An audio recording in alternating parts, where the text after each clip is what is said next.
programa não é recomendado para menores de 10 anos.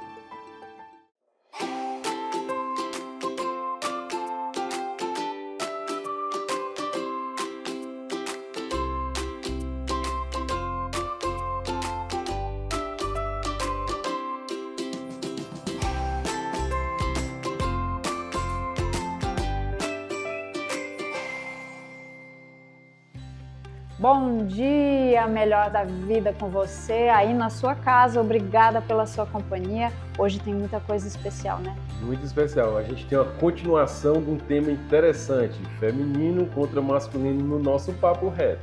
E também vamos entrevistar a doutora Eva Aguiar, que vai falar sobre violência doméstica, violência contra a mulher, violência no contexto familiar. Muito importante esse tema. Fica com a gente, está só começando. Vem!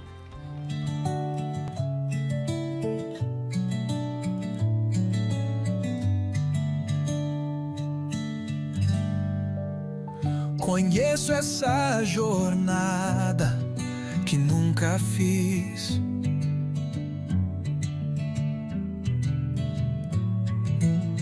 Meus passos mostram a força de um aprendiz.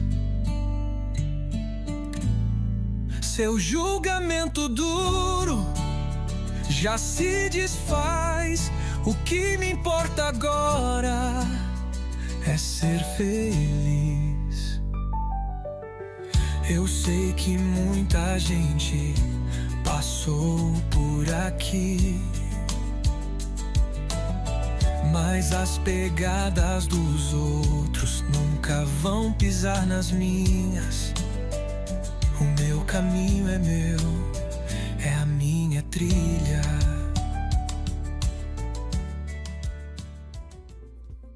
Olá pessoal, vamos continuar aqui o nosso Melhor da Vida agora com a doutora Eva Aguiar, ela que é advogada especialista em direito da família. Ela vai estar falando com a gente sobre violência doméstica e as nuances envolvidas nesse tipo de relacionamento, quais as opções, né, doutora?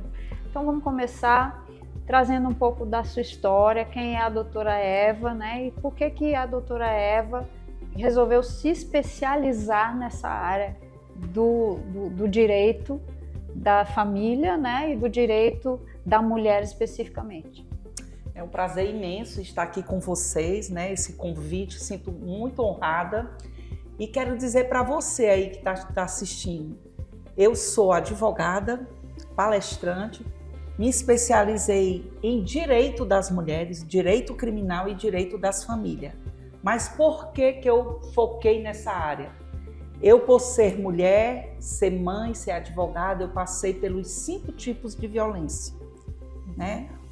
Hoje sou uma mulher divorciada, sou uma mulher curada para poder curar outras mulheres.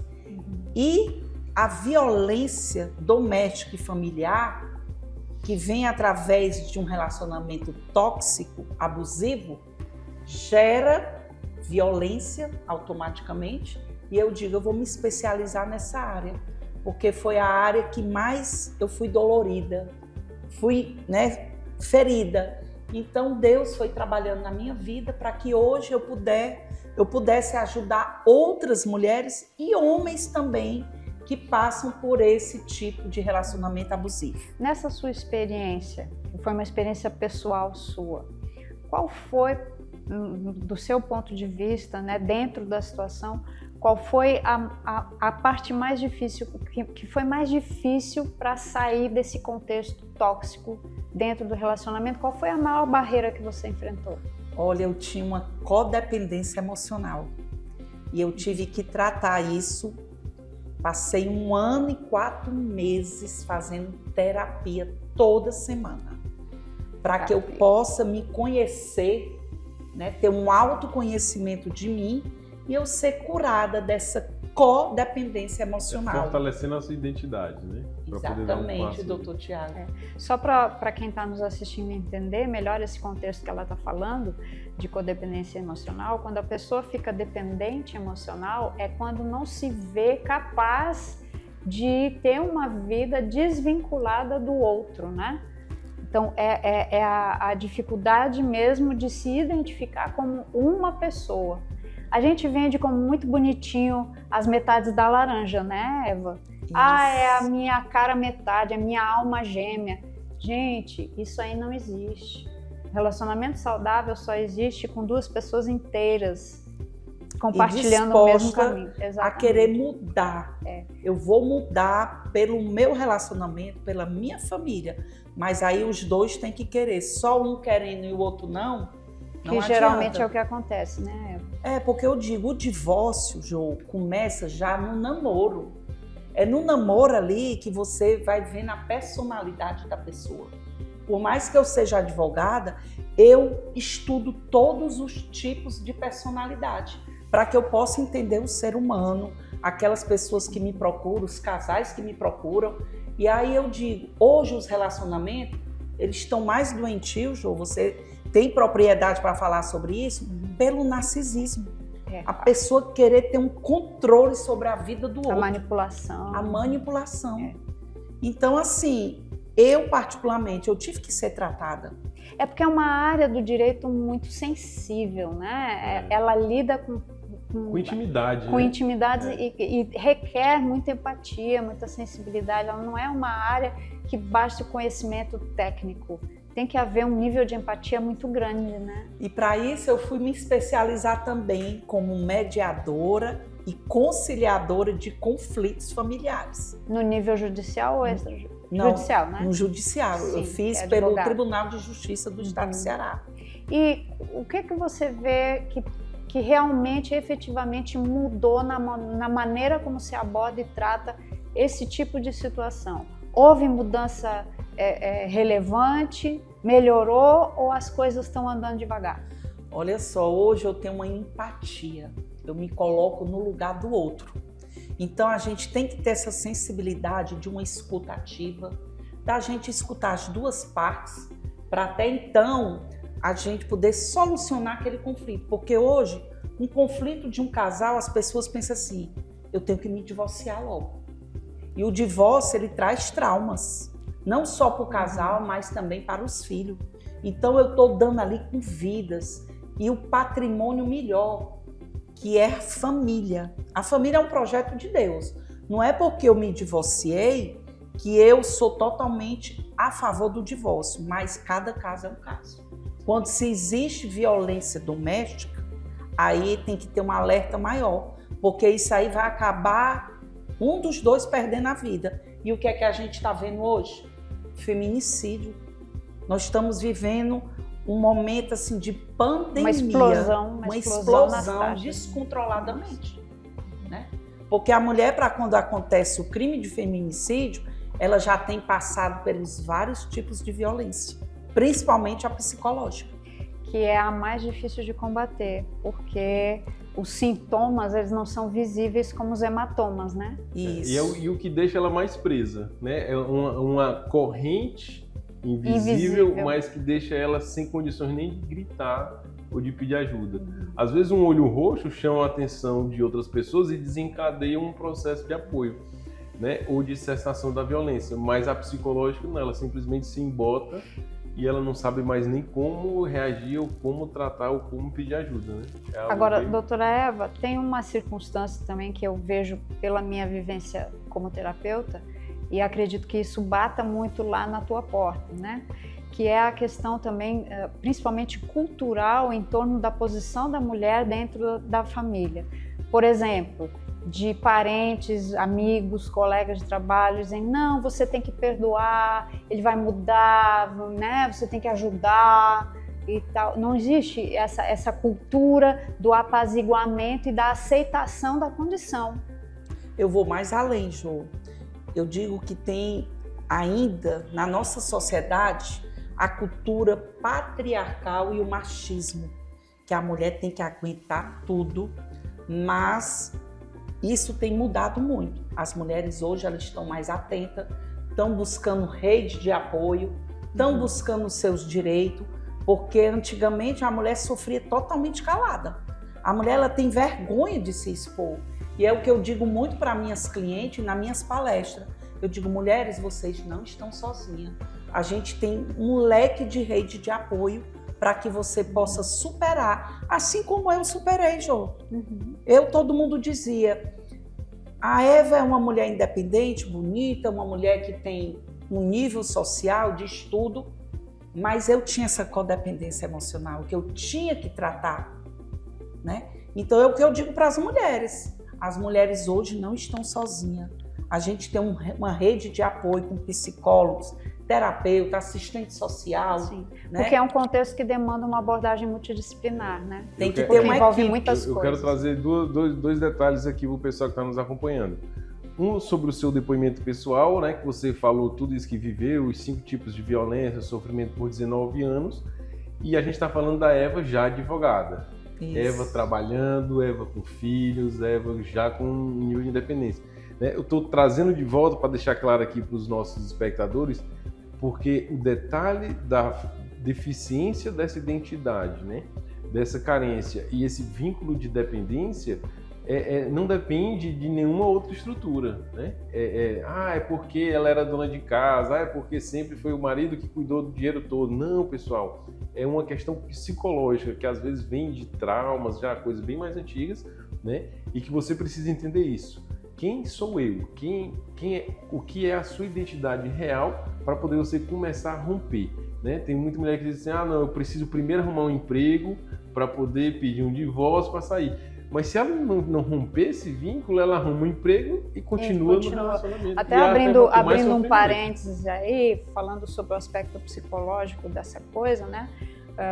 Um sinal muito, muito evidente de que está tendo problema, quando você não consegue sair, sempre olhe para um modelo de relacionamento primordial que você teve na sua vida, mãe e pai, né? Então, se observe e veja se você não está repetindo um padrão que você viu na sua infância do relacionamento entre o seu pai e sua mãe.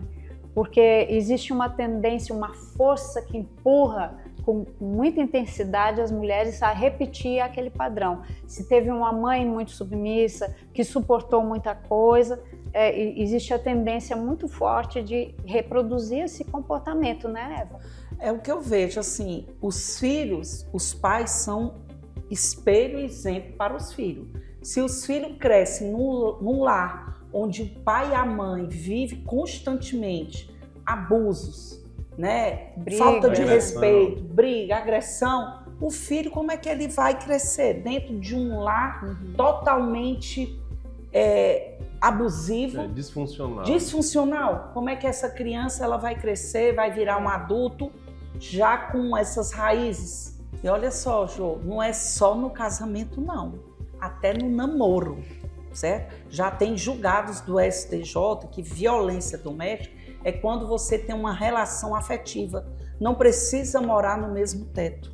Então vocês fiquem assim, sabendo que os 5 tipos de violência que nós temos na Lei Maria da Penha é a violência física, que é a mais conhecida, doutor Tiago, a violência moral, a violência psicológica, a violência patrimonial, e aí também inclui o estelionato sentimental, que isso aí começa nas redes sociais, e por último a violência sexual, que hoje muitas mulheres, dentro de um relacionamento, dentro de um casamento, às vezes o próprio marido ou companheiro não quer que a mulher tome um contraceptivo, ou força a mulher a ter um relacionamento a 3, né? Então, assim, a violência física, todo mundo se tem, porque deixa marcas no corpo, deixa hematomas. Tem evidência. Tem evidências. Mas a mulher, ela tem que perceber qual é o tipo de violência que ela está sofrendo. E muitas vezes a violência psicológica é aquela violência que vai matando lentamente e ela é silenciosa. Então, mulheres, vocês fiquem atentas para poder evidenciar esse tipo que você está sofrendo. Pessoal, o papo está muito bom, a gente vai dar uma pausa, mas fica com a gente. O melhor da vida é viver, curtir um momento sem se preocupar. Que tal cuidar da sua saúde sem sair de casa? O Mais Saúde Ceará leva atendimento médico, informação e apoio para o seu bem-estar. Agora você pode renovar sua receita médica de forma 100% gratuita, com toda a praticidade e segurança. Receitas para diabetes, pressão alta, transtorno do espectro autista, TDAH, ansiedade ou depressão. Tudo isso com atendimento no conforto da sua casa. Quer saber mais? Entre em contato conosco. A vida vale a pena ser vivida. Olá, estamos de volta aqui com a nossa entrevista com a doutora Eva Aguiar, falando sobre violência doméstica e violência contra a mulher. Vamos falar um pouquinho da questão do aumento do feminicídio. No teu ponto de vista, da parte legal, houve um aumento do feminicídio ou houve um aumento de notificação do feminicídio como sendo caracterização, feminicídio? Porque por muito tempo, por não haver uma assistência específica, era tratado como homicídio padrão, né? O que muda do contexto de homicídio para feminicídio? Isso traz uma carga maior para a prática do crime? Olha só, o feminicídio, ele hoje é uma lei autônoma que está no Código Penal.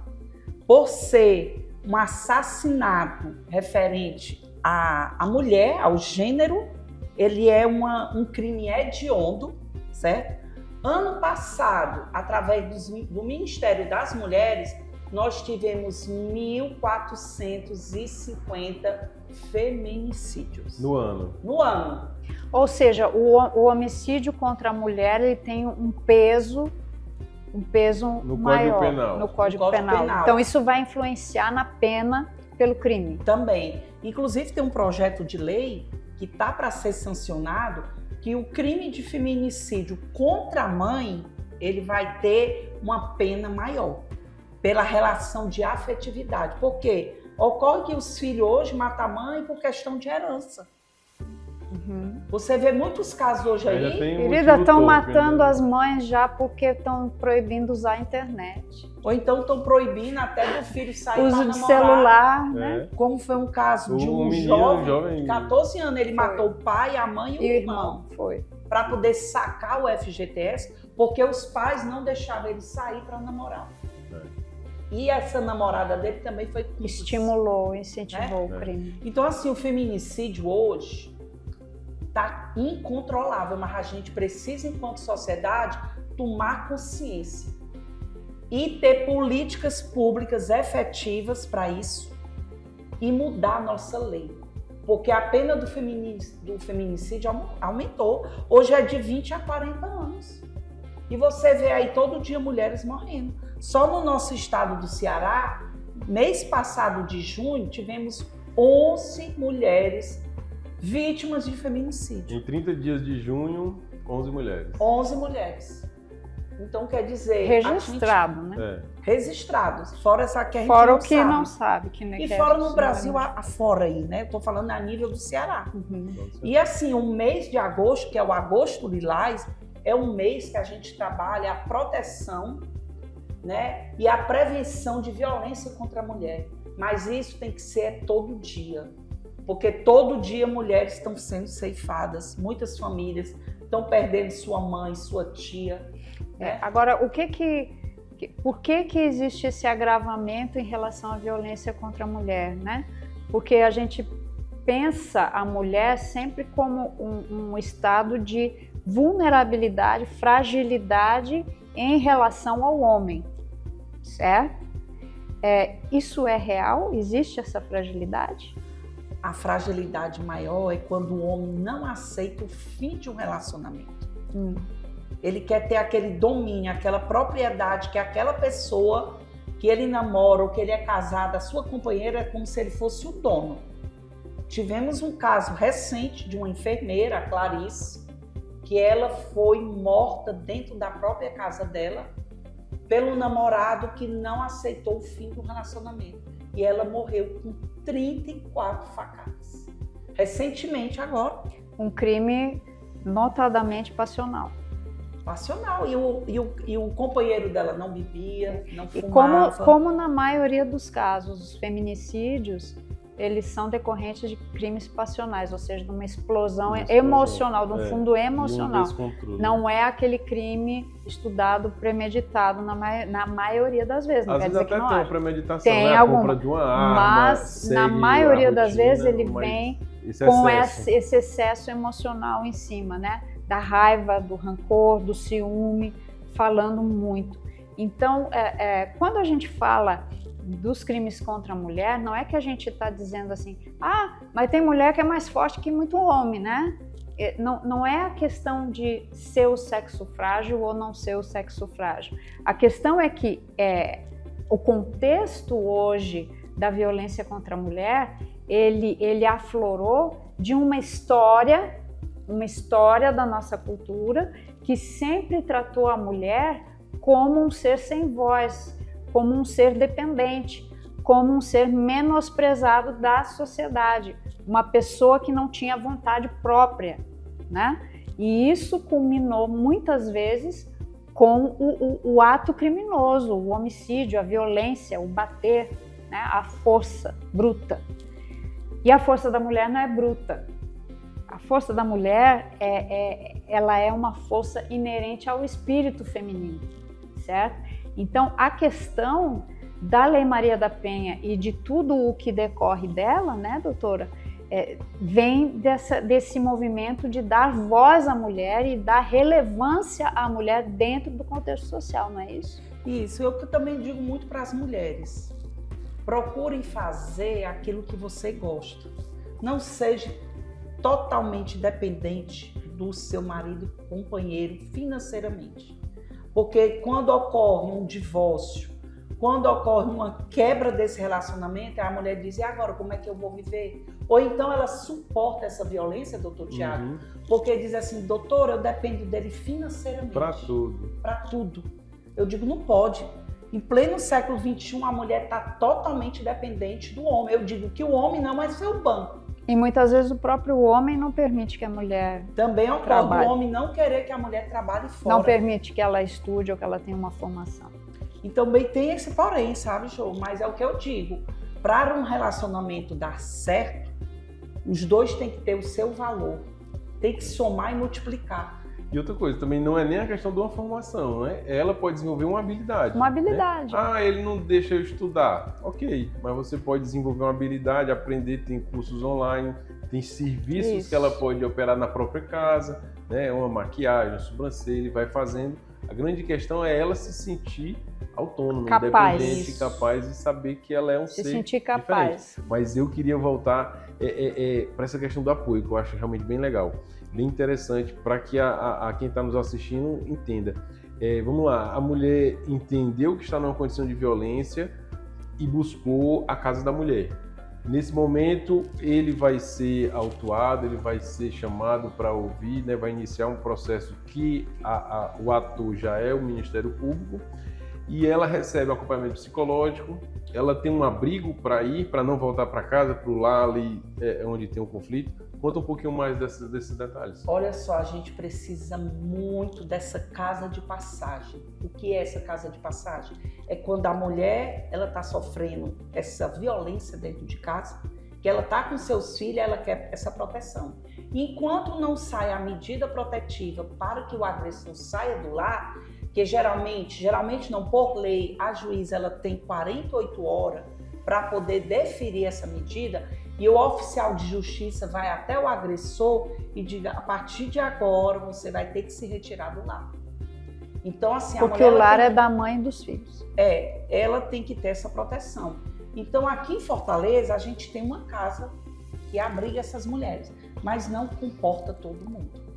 E eu também digo para vocês que existe falsas denúncias. Por isso que eu gosto de saber os dois lados. Existem mulheres que eu já peguei caso onde ela se asmiou, ela se jogou na parede, ela quebrou o celular do marido por ciúme, e ali ela chegou a dizer, eu sofri violência. E lá eu estive na delegacia, estive na audiência de custódia, né? Porque ele estava respondendo injustamente por uma falsa denúncia. E detalhe, falsa denúncia, né? falta denúncia é crime. Falsa denúncia é crime. falsa denúncia é crime. É crime, a pessoa pode ser presa por isso. E a mulher, ela foge daquilo ali. Ela mesmo se azunha, ela mesmo se joga, ela fica com hematomas. Eu acompanhei esse caso, inclusive foi de uma pessoa muito conhecida aqui em Fortaleza, porque não existe classe social para violência doméstica. Não existe. E aí eu tenho, como advogada, e como eu me coloco no lugar do outro, eu tenho que ter essa empatia de ouvir os dois lados. Aí eu acompanho o depoimento, acompanho todo o inquérito policial, acompanho a audiência de custódia, e ali mesmo eu peço uma liberdade provisória, né? Porque existem falsas denúncias também. Doutor, e na sua experiência, você já ali na conciliação, mediação, você viu pelo arquétipo, vamos botar assim, não, esse cara, ele é um violento, ele é um desequilibrado, ele é propenso a matar essa companheira. Você consegue... Identificar, consigo identificar, ainda digo, você está precisando de um tratamento. Você é um narcisista. Eu mesmo chego, mas digo para o bem. Porque a pessoa tem que se permitir a se tratar. Se você ama a outra pessoa, o que é que você pode fazer para recuperar o seu relacionamento? O que é que você pode fazer para lutar pelaquela pessoa que você ama? Ou saber quando não é mais o momento de lutar por isso e você precisa acabar com aquele ciclo vicioso. Eu sou testemunha viva, eu fiz de tudo para salvar meu casamento. Procurei pessoas adequadas, procurei fazer também cursos, o MMI, Casados para Sempre, relacionamentos com casais, terapia, mas quando só um quer e o outro não, é uma falha de caráter que eu digo. A pessoa tem que conhecer essa falha de caráter. E lutar para não viver dominado por ela. Pessoal, infelizmente a conversa está muito boa, a gente podia virar até o próximo sábado com essa conversa, porque realmente falar de família, olha, é muito pano para muita manga, né? Mas a gente vai encerrar por aqui. Vamos continuar esse diálogo nos núcleos sociais, nas mídias, vamos ver o que está acontecendo, acompanhar. Fica a mensagem. Não tá bom aí na sua casa? Tem jeito, busque ajuda, tá bom? É isso aí, pessoal, e vai ter muito mais ainda neste programa, ainda neste sábado. O melhor da vida é viver, curtir um momento sem se preocupar, deixar na memória e não existe. A Vita Plus surgiu para cuidar da sua saúde com qualidade e praticidade. Você não precisa mais sofrer com deslocamentos e exposição a ambientes hospitalares. Atuamos em todo o estado com a missão de garantir a você acesso a um serviço de saúde com qualidade, com o máximo de comodidade e segurança, buscando sempre a excelência. Conosco você pode esperar pelo que mais prezamos: atendimentos eficazes por médicos qualificados e experientes. Contamos com uma equipe especializada de profissionais de saúde capacitados e preparados. Estamos comprometidos em atender às suas necessidades de saúde de forma eficaz e humanizada. Assine agora e tenha acesso imediato a todos os nossos benefícios. Vita Plus é bem-estar. Vita Plus é segurança. Vita Plus é saúde que te acompanha.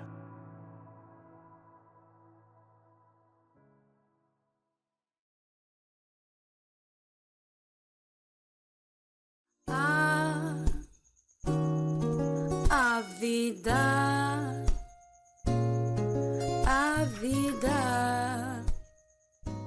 vale a pena. Olá, de volta naquele quadro, aquele momento especial, nosso Muito papo gostoso. reto.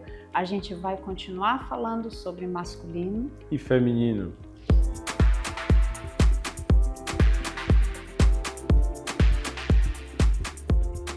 A casa da família, ela vira um dormitório, né? Não tem mais essa coisa da vivência em família. Tá cada vez mais pobre isso.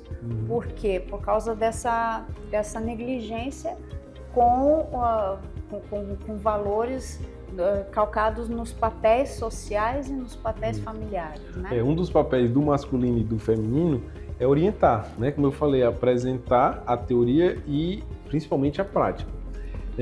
Você entende, Ju, que é possível um ente não familiar passar para as crianças, no caso de haver a falta disso nos pais, passar a orientação, passar tanto a teoria como a prática dessas questões morais e éticas? Sim, eu acredito que sim, Tiago, e que a história tem muitos exemplos disso, onde o pai e a mãe não conseguem, né?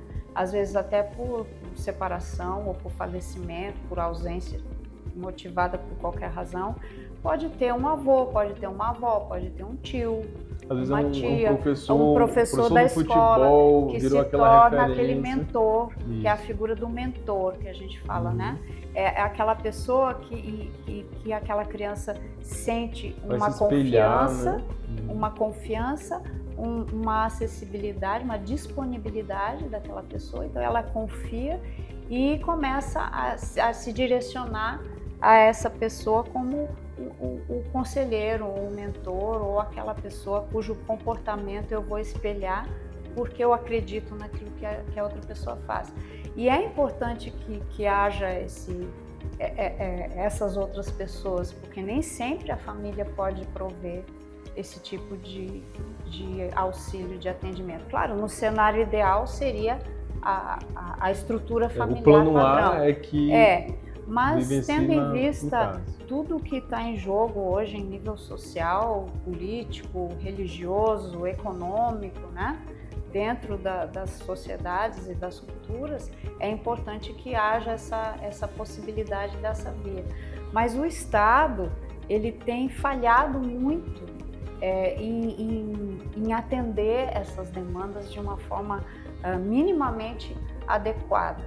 Por quê? Porque o bem-estar familiar, o bem-estar da família, ele é responsabilidade do Estado. É responsabilidade do Estado promover para que as famílias possam zelar pela sua saúde interna. Né? E a gente pensa muito assim, a responsabilidade da saúde da família é do pai, da mãe, né? Do homem, da mulher, mas é do Estado também. Porque muito da falta de qualidade dentro do contexto familiar se deve ao fato desses homens e dessas mulheres terem que fazer malabarismos para manter as mínimas necessidades de sobrevivência. Aí a gente entra também na equação violência urbana, né, custo de vida, mobilidade urbana. Se ele morasse perto do trabalho, talvez ele ganhasse 2 horas com a família. Então é todo um contexto que isso aqui só pode ser pensável via política, o número de horas trabalhadas. Tem empresas que a gente sabe que demanda, às vezes, do funcionário um trabalho fora do horário de expediente, né?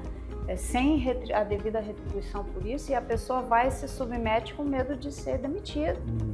Né? Então, onde é que entra aí o papel da legislação e da supervisão de que isso está sendo cumprido? Exatamente. Que é onde eu acho que hoje o Estado mais falha. Porque nós temos um sistema legislativo que é cheio de lei para tudo, em todos os contextos, mas de nada adianta essa complexidade desse sistema de leis se não existe falta ver ali o básico, fiscalização de que isso esteja sendo cumprido. Né? A impunidade, ela virou hábito no contexto brasileiro aqui. Então, mas vocês estavam falando de família, mas isso influencia de forma direta a qualidade das relações familiares, né? O excesso de estresse, o excesso de preocupações de homens e mulheres, a mulher sente causa embotamento, causa afastamento, a mulher sente ruptura no lar, de não poder dar atenção para os filhos, né? Desde aquela pessoa que trabalha numa casa de família, até a funcionária de uma corporação, até a gestora de uma empresa, né? Porque são dois lados. Se eu atender demais aqui, eu vou falhar aqui. Se eu atender aqui, eu vou falhar lá. Então, como é que fica esse malabarismo de função, né? E nesse contexto, homem e mulher.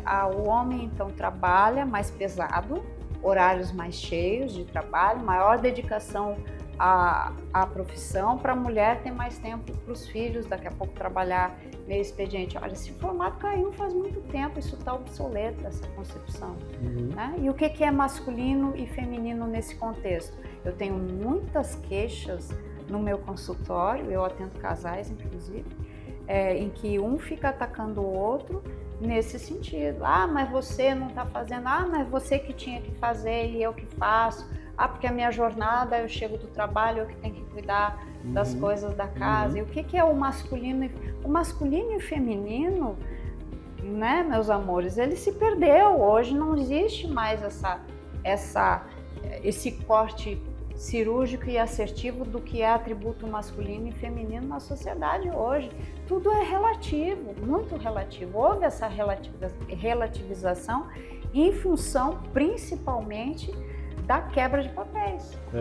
Mas assim, um detalhe que não se quebra, que é impossível por enquanto com tecnologia, é a concepção, né? Cabe a mulher carregar no ventre, e aí é onde eu digo, nesse momento ela precisa ser resguardada.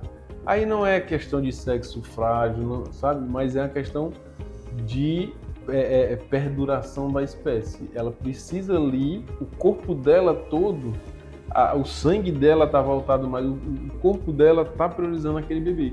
Sim. Então cabe a não só o homem, né, o masculino, mas a sociedade criar essa estrutura social para o desenvolvimento de uma criança saudável e um adulto ativo, um adulto independente, né? Então esse papel da mulher que envolve o feminino continua sendo dela, né? O masculino, ele precisa entender que ele tem um papel importante nesse desenvolvimento, muito ativo no acompanhamento da gestação, das mudanças que acontecem no corpo da mulher e dessa proteção, né?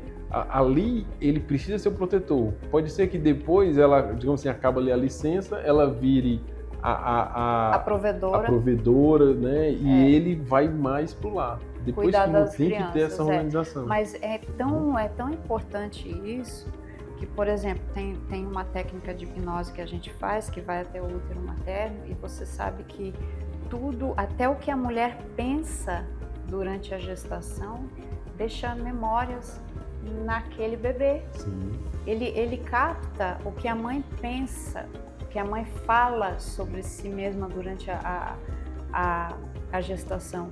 Então, a atenção com a mulher gestante, ela tem que já é uma proteção do feto. Ela já está dizendo respeito. Você está protegendo a gestante, você está protegendo a criança que está no ventre daquela mulher, porque aquela criança, ela percebe, sente, capta tudo o que está em volta, tudo ecoa em torno dela e ela... O nosso cérebro ele é químico, então tudo que vai mudar, alterar a parte química da mãe, vai passar para o feto e vai ficar impregnado. E ele é também vibracional, né? Quer dizer, são ondas cerebrais que estão ali em contato. Então, as ondas cerebrais do feto, do bebê, elas interagem com as ondas cerebrais da mãe.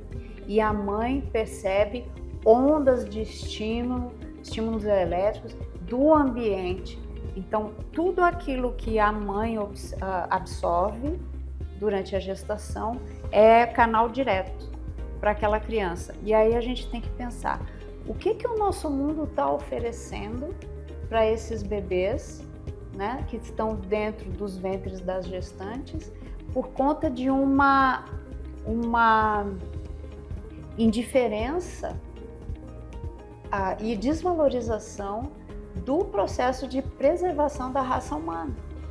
Porque a qualidade dessas gerações, ela está diretamente relacionada com a própria preservação da raça humana, como a gente falou no programa passado do problema do brain rot, né? 2 programas atrás. Quer dizer, o que isso vai gerar de repercussão a longo prazo em termos de preservação da nossa espécie? E existe uma negligência em relação a essa qualificação, né, das gerações.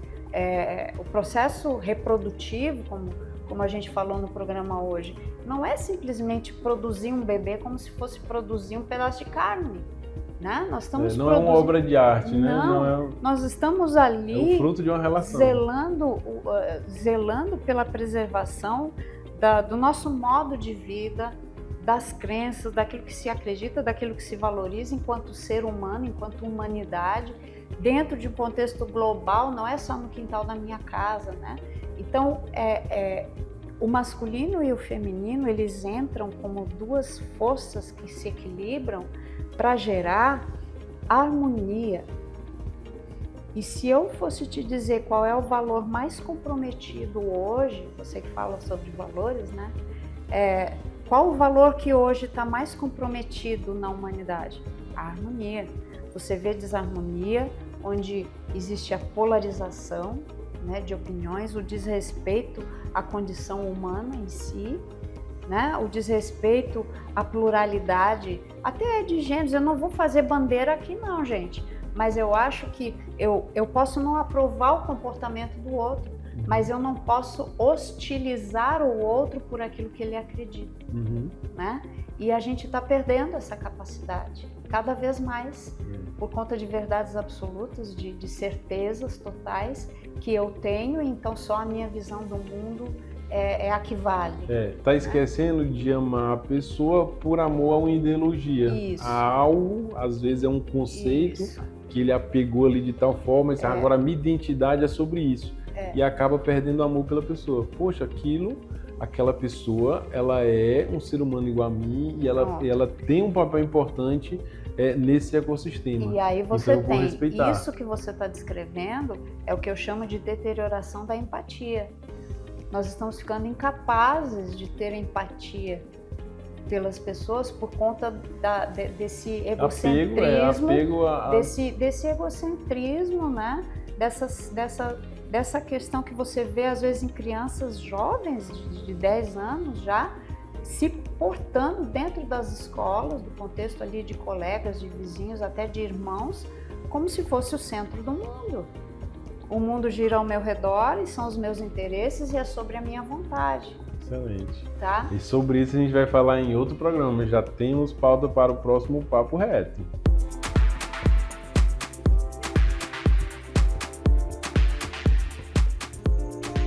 O melhor da vida é viver, curtir um momento sem se preocupar. Deixa na Que tal cuidar da sua saúde sem sair de casa? O Mais Saúde Ceará leva atendimento médico, informação e apoio para o seu bem-estar. Agora você pode renovar sua receita médica de forma 100% gratuita, com toda a praticidade e segurança. Receitas para diabetes, pressão alta, transtorno do espectro autista, TDAH, ansiedade ou depressão. Tudo isso com atendimento no conforto da sua casa. Quer saber mais? Entre em contato conosco. A vida vale a pena ser vivida.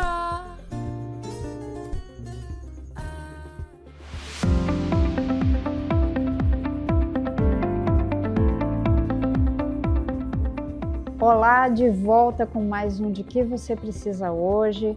Vamos ver qual é a mensagem que foi selecionada para a gente trabalhar. Talvez isso sirva para você também. Então vamos lá.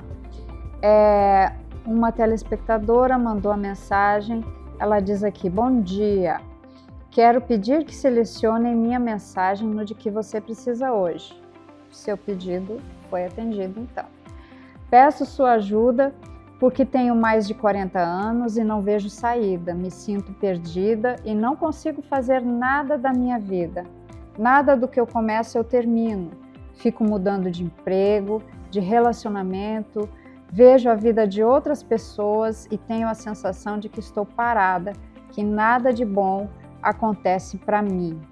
Olha só, uma coisa que chama a atenção nesse caso específico e que pode também estar atrapalhando muita gente que está nos assistindo é a questão da comparação e dos padrões que são estabelecidos. Vou falar um pouquinho sobre. Primeiro é a questão da comparação. Esse vício que nos foi transmitido, ensinado, de que eu devo medir o meu sucesso na vida, nas coisas que eu faço, naquilo que eu sou, sempre comparando com outras pessoas, o que os outros estão fazendo, né? Tem uma coisa que me chama muita atenção nos sites, às vezes você vai fazer uma compra e entre as opções que você seleciona tem lá os mais vendidos, né? Os mais populares, Ou você vai no restaurante e tem aquele prato que eles chamam de carro-chefe do estabelecimento, quer dizer, aquilo que as pessoas estão consumindo mais, né? Então, se está sendo mais consumido por mais pessoas, se é popular, significa necessariamente que é melhor? Ou será que não?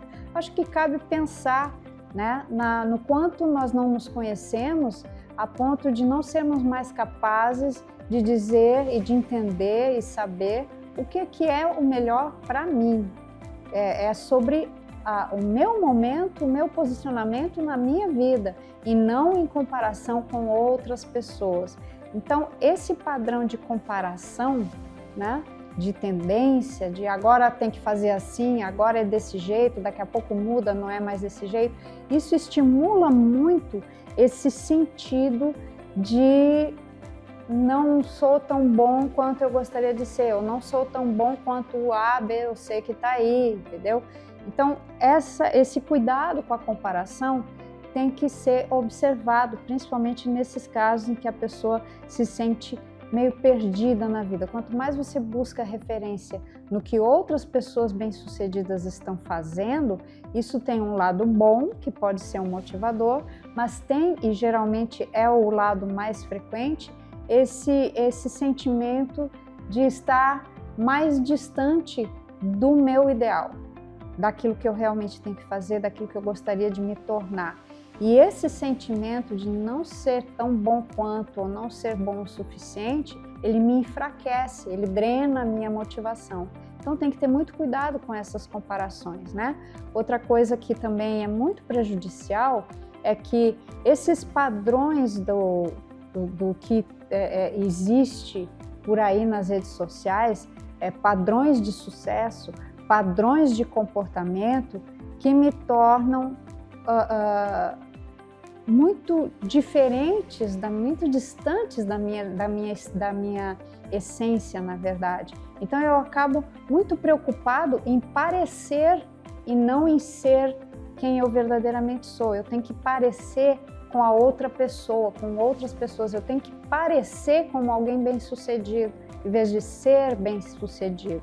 Então, na verdade, esse sentido de parecer, de querer parecer algo que eu não sou, me distancia cada vez mais do meu propósito na vida, me deixa cada vez mais perdido, certo? Então, vamos ter mais cuidado com essa preocupação com o parecer algo que eu não sou, tá? Quando você tenta parecer algo que você não é, você vai se tornar alguém que você não é e seguir um caminho que não é seu. Portanto, você vai estar cada vez mais distante da sua rota de sucesso, tá? Uma outra coisa aqui que eu gostaria de abordar sobre isso é que a pessoa menciona que se sente parada, paralisada e que nada de bom acontece para ela, né? Então, esse sentimento de paralisia, de estar estagnado na vida e de que as coisas boas não acontecem para si, tem muito a ver com o deslocamento em relação ao objetivo. Ou seja, se eu não me conheço, eu não sei na realidade até que ponto aquilo ali serve para mim ou não. E aí tem coisas próximas a mim, estão ao meu alcance, mas eu nem tenho consciência que elas estão lá, porque eu não estou prestando atenção, eu estou olhando para o outro lado, eu estou olhando para aquilo que eu preciso parecer para me tornar algo que eu não sou. E aí eu perco essa dimensão, esse entendimento, né? Entenda, não é a paralisia que te define, é como você se comporta quando se sente paralisado que te define, tá? Então, a pessoa acostuma a ser aquela pessoa parada na vida e acaba adotando esse estado de coisas como se fosse a sua personalidade. Não é você que está parado, não é? As coisas boas não chegam até você especificamente, não é uma particularidade sua. Na verdade, é você que não está conseguindo acessar as coisas que estão chegando até você, porque você não está prestando atenção naquilo que realmente vale para si, porque você não se conhece. Enquanto você ficar esperando algo que serve a uma pessoa que você não é, você vai receber aquilo que não lhe serve, que não é para você. É como se você estivesse preocupado em parecer uma pessoa com um corpo diferente do seu e nenhuma roupa lhe serve, porque você está experimentando roupas que são para o corpo de outra pessoa, entende? E aí fica esse desconforto, essa sensação desconfortável de paralisia. Então, a primeira coisa que eu gostaria de trazer aqui como um aconselhamento para quem vive uma circunstância semelhante a dessa telespectadora é, primeiro, pare de se comparar com os outros, né? E entenda também que cada trajetória de cada pessoa tem um ritmo próprio e as coisas acontecem quando você está pronto para elas. Então, quando uma pessoa está nesse estado de paralisia, o que significa? O que isso significa na sua vida, na vida dessa pessoa que sente que está parada, que interrompe as coisas antes de terminar, que começa, como eu digo, muita iniciativa, pouca acabativa, não consegue concluir, levar a termo, a bom termo, aquilo que ela quer empreender, fazer, executar. É um problema de relacionamento com alguém que surge, que nunca dá certo no final? Uma sensação de que demora muito o resultado e daqui a pouco eu estou muito ansioso por esse resultado. Exatamente, observe se existe um padrão nesses motivos pelos quais você desiste. Se for sempre um motivo parecido, tem uma mensagem aí para você. Você precisa trabalhar nessa questão que sabota a sua resiliência, a sua capacidade de prosseguir, de prosperar naquilo que você está fazendo. Se você facilmente desiste na hora da adversidade, significa que você não está valorizando realmente a conquista que esse caminho pode lhe trazer, né? Então, é preciso você avaliar o quanto você realmente quer esse resultado, o quanto você realmente quer concretizar isso na sua vida. Se você está desistindo fácil, é porque talvez o valor não seja tão grande assim para você. E aí cabe você examinar profundamente de novo a primeira pergunta. Por que é que você iniciou aquilo em primeiro lugar? Tá bom? Eu espero que a minha fala possa ter ajudado algumas pessoas e que você tenha recebido um norte para a sua situação. Se você tiver dificuldade, busque ajuda profissional, um mentor, um terapeuta, busque um aconselhamento, que com certeza você vai conseguir iniciar um processo de autoconhecimento que vai te conectar ao teu propósito. Um abraço e até a próxima De Que Você Precisa Hoje.